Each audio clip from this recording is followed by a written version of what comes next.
முதலாம் தவணை விடுமுறை இன்று என்பதான ஒரு செய்தி தமிழன் பத்திரிகையின் முதற்பக்கத்தில் வெளியாகியிருக்கிறது. நடப்பாண்டுக்கான அரச பாடசாலைகள் மற்றும் அரசு அனுமதி பெற்ற தனியார் பாடசாலைகளில் முதலாம் தவணைக்கான விடுமுறை இன்று 14ஆம் தேதி வழங்கப்படும் என்பதாக கல்வி அமைச்சு அறிவித்திருப்பதான தகவல் அதன் மூலமாக உறுதிப்படுத்த விடயமாக வெளிப்படுத்தப்பட்டிருக்கிறது. அதற்கமைய முதலாம் தவணையின் 2ஆம் கட்டம் கற்றல் நடவடிக்கைகள் எதிர்வரும் ஏப்ரல் 1ஆம் தேதி செவ்வாய்க்கிழமையிலிருந்து ஆரம்பமாகும் என கல்வி அமைச்சு மேலும் சுட்டிக்காட்டியிருக்கிறது.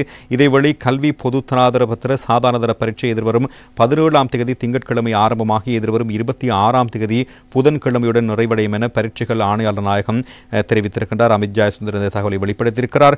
கடந்த 11ஆம் தேதி நள்ளிரவு 12 மணி முதல் மேலதிக வகுப்புகளுக்கு தடை விதிக்கவும் பரீட்சைகள் திணைக்களம் நடவடிக்கை எடுத்திருந்தமை குறிப்பிடத்தக்கது என்பதான விடயம் அதன் மூலம் வெளிப்படுத்தப்பட்டிருக்கிறது. சாதாரணதர பரீட்சார்த்திகளுக்காக ஆட்பதிவு திணைக்களம் நாளை திறந்திருக்கும் என்பதான ஒரு செய்தியும் இன்றைய தினம் தமிழன் பத்திரிகையின் உட்பக்கத்தில் வெளியாகி இருக்கிறது நாங்கள் காணக்கூடியதாக இருக்கிறது.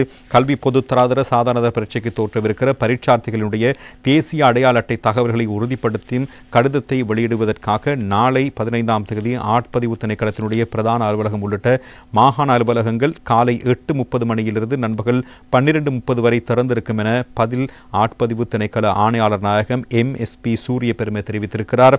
இது தொடர்பில் அவர் வெளியிட்டிருக்கின்ற அறிக்கையிலேயே இந்த விடயங்கள் சுட்டிக்காட்டப்பட்டிருக்கின்றன. 2025ஆம் ஆண்டு மார்ச் 17ஆம் தேதியிலிருந்து ஆரம்பமாக உள்ள கல்வி பொது தராதர சாதாரண பரீட்சைக்கு தோற்றும் பரீட்சார்த்தியாக இருந்தால் அவர்களுக்காக தேசிய அடையாள அட்டையை தகவல்களை உறுதிப்படுத்துவதற்கான கடிதத்தை வெளியிடுவதற்காக மாத்திரம் நாளை சனிக்கிழமை ஆட்பதிவு திணைக்களத்தினுடைய பிரதான அலுவலகம் மற்றும் காலி, குருநாகல், வவுனியா, மட்டக்களப்பு மற்றும் நுவரெலியா ஆகிய மாவட்டங்களில் அமைந்திருக்கின்ற மாகாண அலுவலகங்கள் திறந்திருக்கும் என்பதாக அவர் அந்த விடயத்தினை வெளிப்படுத்தியிருக்கிறார். இதுவரையில் கோரிக்கை முன்வைக்காத இம்முறை பரீட்சைக்கு தோற்ற உள்ள பாடசாலை விண்ணப்பதாரிகள் பாடசாலை அதிபர் அல்லது கிராம உத்தியோகத்தினூடாக உறுதிப்படுத்தப்பட்ட பூரணப்படுத்தப்பட்ட கோரிக்கை பத்திரத்தை எடுத்து வர வேண்டும் எனவும் அதில் அறிவுறுத்தப்பட்டிருக்கிறது. எனவே இதுவரை இந்த அடையாள அட்டை எடுக்காதவர்களுக்கான விடயமாக இந்த விடயம் வெளிப்படுத்தப்பட்டிருக்கிறது. உங்களுக்கான வாய்ப்பினை சரியாக பயன்படுத்திக் கொள்ளுங்கள் என்பதான வேண்டுகோளையும் நாங்கள் இந்த சந்தர்ப்பத்தில் முன்வைக்க விரும்புகிறோம்.